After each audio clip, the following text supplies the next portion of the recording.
ሌቦቹም ከሴትየዋ ልጁን ለመስረቅ ሲሞክሩ ቀድማ ታጠቃቸዋለች። በጉልበትም ሊቋቋሟት ስላልቻሉ ሮጠው ያመልጣሉ።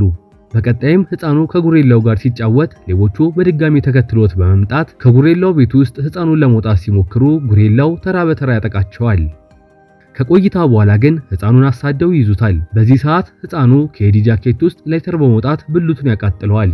ጓደኞቹም እሳቱን ለማጥፋት በማሰብ ብልቱ ላይ እየዘለሉ ይረጋግጡታል። ሰላም እንዴት ናችሁ ውድ አዲስ ሲኒማ ተከታታዮች? በዛሬው ቪዲዮ ይዤላችሁ የመጣሁት ቤቢስ ዴይ አውት የተሰኘውን የ90ዎቹን ምርጥ ፊልም ነው። ሁላችሁም ቪዲዮውን ላይክ በማድረግ እስከ መጨረሻው ተከታተሉኝ። ፊልሙ የሚጀምረው ቢንክ የተባለውን ሕፃን እያሳየን ነው። የሕፃኑ ሞግዚትም ጊልበርተን ትባላለች። ሞግዚቷ ቢንክ ከተወለደ ጀምሮ ተመሳሳይ መጽሐፍን ታነብለታለች። የምታነብለትም መጽሐፍ ቤቢስ ዴይ አውት የተሰኘ ሲሆን ሕፃኑ ደግሞ ቡቡ በማለት ነበር የሚጠራው። በመጽሐፉ ውስጥም የመኪና ስዕሎች፣ የዱር እንስሳት መኖሪያ፣ የገበያ አዳራሽ፣ አዲስ የሚሰራ ግዙፍ ሕንጻና በርካታ ስፍሮችን ከሞግዚቱ ጋር ጎብኝቶ ስለተመለሰ ሕፃን የሚናገር መጽሐፍ ነው። የሕፃኑ ወላጆች ላሬንና ቢኒንግተን የሚሰኙ ሲሆን ቁርስ በመመገብ ላይ ሳሉ የሕፃኑ እናት ልጇን ፎቶግራፍ ለማስነሳት ካሜራማኖች መጥራቷን ለባለቤቷ አሳወቀችው። ባለቤቷም ሕፃኑን ለምን ፎቶ ማስነሳት እንደፈለገች ሲጠይቃት ይህን ቆንጆ ልጅ ጋዜጣ ላይ በማሳተም ዓለም እንዲያውቀው እንደምትፈልግ መለሰችለት። ከዛም ባሏ በሐሳቧ ተስማምቶ ወደ ሥራ ሄደ። በሌላ በኩል ሕፃኑን ፎቶ ለማንሳት የተጠሩት ካሜራማኖች በሶስት ሌቦች ሲታገቱ ያስመለክተናል። ሌቦቹም ካሜራማኖቹን ወደ መጋዘን አስገብተው ካሰሯቸው በኋላ በመቀጠልም የእነሱን ልብስ በመልበስ ካሜራማን በመምሰል ወደ ሕፃኑ ቤት ገቡ። ከገቡም በኋላ ሶስቱ ሌቦች ትክክለኛ ካሜራማን ለመምሰል የካሜራ እቃዎቹን በማስተካከል እያሉ ቢንክ ለፎቶ የሚሆን ቆንጆ ልብስ ለብሶ ፎቶ ለመነሳት ወደ ክፍሉ መጣ። የቢንክ እናት ለካሜራማኖቹ ለጋዜጣ የሚሆን ጥሩ ፎቶዎችን እንዲያነሱላት እንደምትፈልግ ትነግራቸዋለች። ዘራፊዎቹ ትዕዛዙን ለመፈጸም የሕፃኑን ሙሉ ትኩረት እንደሚፈልጉ ገልጸው ቤተሰቦቹ ለተወሰነ ደቂቃ ክፍሉን ለቀው እንዲወጡ አደረጉ።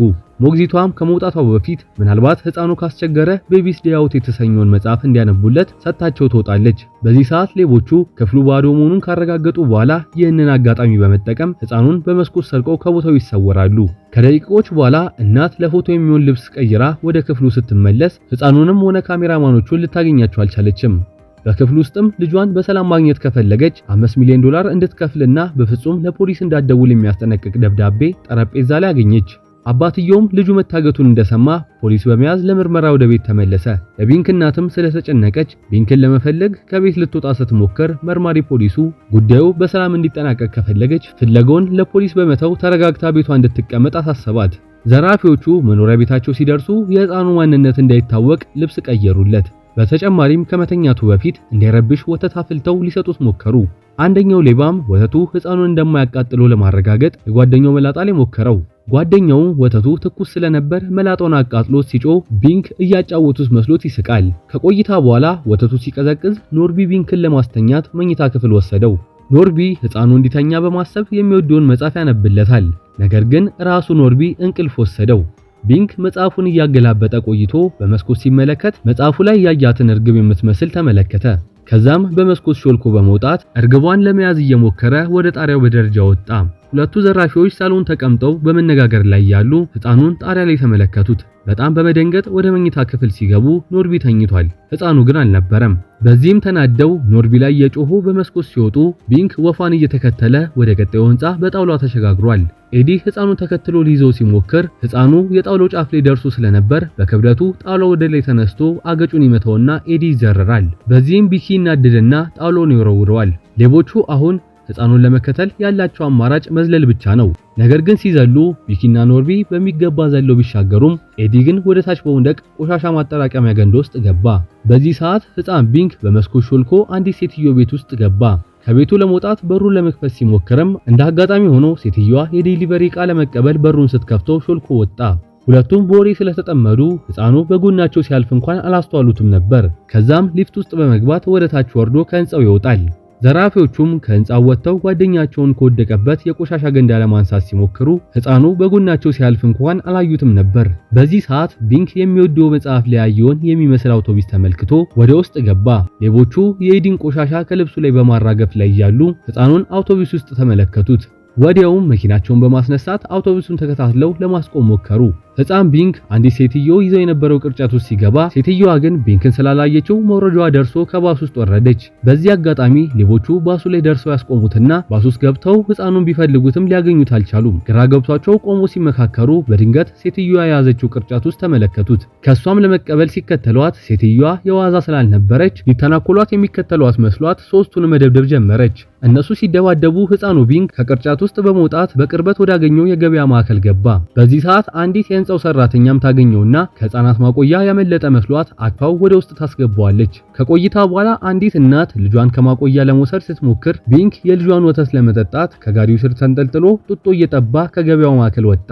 ወደ ውጪም ከወጣ በኋላ ከጋሪው በመውረድ መጽሐፉ ላይ ያየውን የሚመስል ቢጫ ታክሲ ተመልክቶ ወደ ታክሲው ለመሄድ ሲሞክር የጋዜጠኛዋን ማይክሮፎን ገመድ ይስብባትና ይወድቅባታል። በዚህ ሰዓት ካሜራው ወደ ህፃኑ ዞሮ ለትንሽ ሰከንድ በቀጥታ ስርጭት ላይ ታየ። ሶስቱ ሌቦች 5 ሚሊዮን የሚያገኙበት ህፃን ጠፍቷቸው በመጨነቅ ላይ እያሉ ህፃኑን በቴሌቪዥን ሲታይ ተመለከቱት። ቶሎ ብለውም ወደ ጋዜጠኛዋ ሲሄዱ ህፃን ቢንክ የተመለከተው ታክሲ ውስጥ ገብቶ ነበር። በሌላ በኩል አንድ ሰው ለፖሊሶች ደውሎ ስለ ህፃኑ መረጃ መስጠት እንደሚፈልግ ይነግራቸውና ወደ ቦታው ይሄዳሉ። ሰውየውም የተወሰነ ገንዘብ ከተቀበለ በኋላ የገበያ አዳራሽ ውስጥ ከሰዓታት በፊት እንዳየው ያሳውቃቸዋል። ፖሊሶቹም መረጃውን ተከትለው ወደ አዳራሹ በመግባት የህፃናት ማቆያ ውስጥ ቢንክን ካገኘነው በማለት መፈለግ ጀመሩ።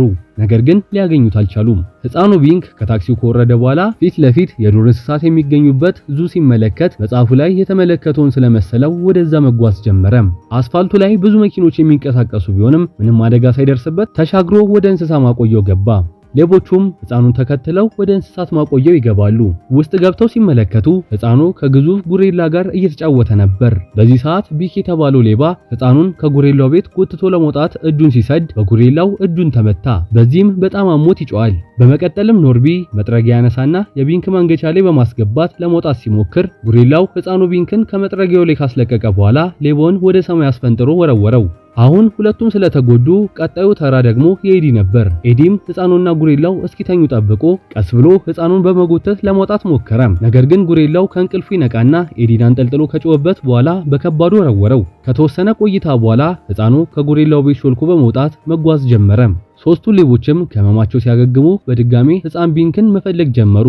በድንገት ግን ህፃኑን በመናፈሻ ውስጥ ሲጫወት ተመለከቱት። ወዲያው ከመኪናቸው ወርደው ለመያዝ ሲሞክሩ ህፃኑ ወደ ጠባብ ትቦ ገባ። እነሱም በትቦ ውስጥ መከተል ስላልቻሉ በሌላ አቅጣጫ በመሄድ በትቦ ጫፍ ቀድሞት ህፃኑ ጫፍ ላይ ደርሶ ሲወጣ ያዙት። በዚህም ደስ ብሏቸው ለመሄድ ሲሞክሩ ፖሊሶች ወደ እነሱ ሲመጡባቸው ኤዲ የተባለው ሌባ ህፃኑን በጃኬቱ ሸፍኖ ተቀመጠ። ፖሊሶቹም ወደ እነሱ በመምጣት የመኪናቸውን ሞተር ሳያጠፉ መናፈሻ ውስጥ ምን እንደሚሰሩ ሲጠይቋቸው ሌቦቹ የሚመልሱት አጥተው መደናገጥ ጀመሩ። በዚህ ሰዓት ህፃኑ ከኤዲ ጃኬት ውስጥ ላይተር በመውጣት ሱሪውን ማቃጠል ሲጀምር ኤዲ ስላመመው መቀባጠር ጀመረ። ፖሊሶቹም የኤዲን ሁኔታ ሲመለከቱ መጠራጠር ጀመሩ።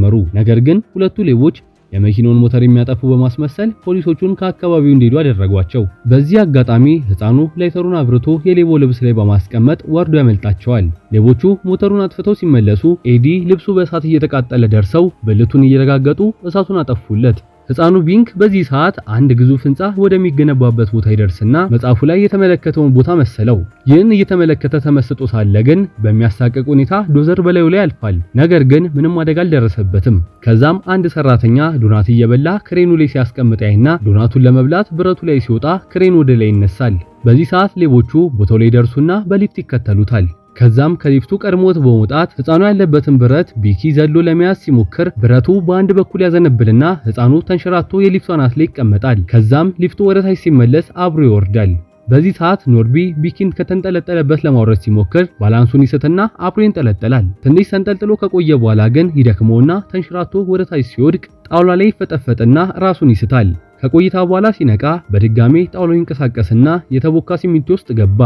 በዚህ ሰዓት ቢኪ ህፃኑን ለመያዝ ከፎቅ ላይ ዘሎ የሊፍቱ አናት ላይ ያርፋል። በዚህም ደርቆ ይቀራል። ነገር ግን ከቆይታ በኋላ ከወደቀበት ሲነሳ በጋሪ ተገፍትሮ የቆሻሻ ገንዳ ውስጥ ይወድቃል። በመጨረሻም ህፃኑ ቢንክ ሁለቱን ሌቦች ኖርቢንና ቢኪን ከረታ በኋላ የቀረው ኤዲ የተባለው ሌባ ነበር። ህፃኑ በዚህ ሰዓት የህንፃውን ጉብኝቱን ስለጨረሰ መውረድ ሲጀምር ከኤዲ ጋር ፊት ለፊት ተገናኙ። በዚህ ሰዓት ኤዲ ህፃኑን ለመያዝ ወደሱ ሲጠጋ የቢንክ መራቅ አንሽራቶት ይወድቃል። ከዛም ከወደቀበት እንደምንም ገመድ ጎትቶ ሲነሳ ገመዱ የታሰረው ከላይ ያለው ኬሚካል ላይ ስለነበር ኬሚካሉ ይደፋበታል። ቢንክ ኤዲ በሚሆንበት ነገር ከሳቀ በኋላ በክሬን ወደታች ወረደ። ኤዲም ህፃኑን ለመከተል በማሰብ አንድ ክሬን ላይ ዘሎ ተንጠለጠለ። ነገር ግን የሥራ ሰዓት ስላለቀ ሁሉም ሰራተኞች ሲወጡ የክሬኑም ኦፕሬተር ክሬኑን አጠፋፍቶ ሲወጣ ኤዲ ክሬኑ ላይ እንደተንጠለጠለ ቀረ። ህፃኑ ቢንክም ዳዴ እያለ የግንባታ ቦታውን ለቆ ይወጣል። ኤዲ እየጮኸ ጓደኞቹን እንዲረዱት ቢጠይቅም እነሱም ከፍተኛ ጉዳት ደርሶባቸው ስለነበር ምንም ሊረዱት አልቻሉም። ማታ ላይም መርማሪው ፖሊስ ወደ ህፃኑ ወላጆች በመሄድ ህፃኑ ቀኑን ሙሉ ታየባቸው የተባሉትን ቦታዎች በቀደም ተከተል ይነግራቸዋል። በዚህ ሰዓት የህፃኑ ሞግዚት የሆነችው ጊልበርተን ሄደባቸው የተባሉትን ቦታዎች ስታስተውል በጠቅላላ ቢንክ በጣም የሚወደውና ሁልጊዜ የምታነብለት ቤቢስ ዴይ አውት የተሰኘው መጽሐፍ ላይ የተጠቀሱ ቦታዎች መሆናቸውን ስለተገነዘበች ህፃኑ በቀጣይ ሊሄድ የሚችለው ጡረታ ወደ ወጡ ወታደሮች መኖሪያ መሆኑን ለፖሊሶች ትናገራለች። በሞግዚቷም ጥቆማ መሰረት ፖሊሶቹና የቢንክ ወላጆች ቢንክ ይሄድበታል ወደ ተባለው ቦታ ያመራሉ። እዛም ሲደርሱ ጡረታ የወጡ ወታደሮች ቢንክን ከበው እየዘመሩ ሲያጫውቱት ይመለከቱና ህፃኑን ስላገኙት ደስ ይላቸዋል። ከዛም ወደ ቤት በመመለስ ላይ ሳሉ ህፃኑ ጧት ሌቦቹ ይዘውት የሄዱበትን ቤት ሲመለከት ቡቡ እያለ መጠራት ጀመረ። እነሱም ቡቡ የሚለው መጽሐፉን እንደሆነ ስለገባቸው ምናልባት የሌቦቹ ቤት እዚህ ሊሆን ይችላል ብለው ወደዛ መሩ። እዛም ሲደርሱ የህፃኑን ድምጽ በማይክ ያሰሟቸውና ሌቦቹ ህፃኑ የመጣ መስሏቸው በመስኮት ሲወጡ በቁጥጥር ስር ይውላሉ። ወደ ቤትም ከተመለሱ በኋላ ቤተሰቦቹ የመጽሐፉን መጨረሻ አንብበውለት አስተኝቶት ይወጣሉ። ነገር ግን ቢንክ ተነስቶ ሌላ መጽሐፍ ከመደርደሪያው ላይ ይስብና ይመለከተዋል። የመጽሐፉም ርዕስ የህፃኑ ጉዞ ወደ ቻይና የሚል ነበር። ፊልሙ በዚህ ላይ ያበቃል። ውድ የቻናሌ ተከታታዮች በዛሬው ቪዲዮ የሁላችንንም ልጅነት ያስዋበውን ቤቢስ ዴይ አውት የተሰኘውን ተወዳጅ ፊልም ለትውስታ ያክል ይዤላችሁ መጥቻለሁ። የዚህ ፊልም የልጅነት ትዝታ ያላችሁ ሁሉ ላይክ በማድረግ ግለጹልኝ። በቀጣይ እንዲሰራላችሁ የምትፈልጉትን የፊልም ርዕስ ኮሜንት ቦክስ ላይ አስቀምጡልኝ። ለቻናሉ አዲስ ከሆናችሁ ሰብስክራይብ በማድረግና የደወል ምልክቷን በመጫን ቤተሰብ መሆን ትችላላችሁ። ከዚህ በፊት የሰራሁላችሁን ምርጥ የፊልም ትረካዎች ቻናሌ ውስጥ ገብታችሁ በመመልከት መዝናናት ትችላላችሁ። በቀጣይ ቪዲዮ እስከምንገናኝ ሰላም ቆዩ።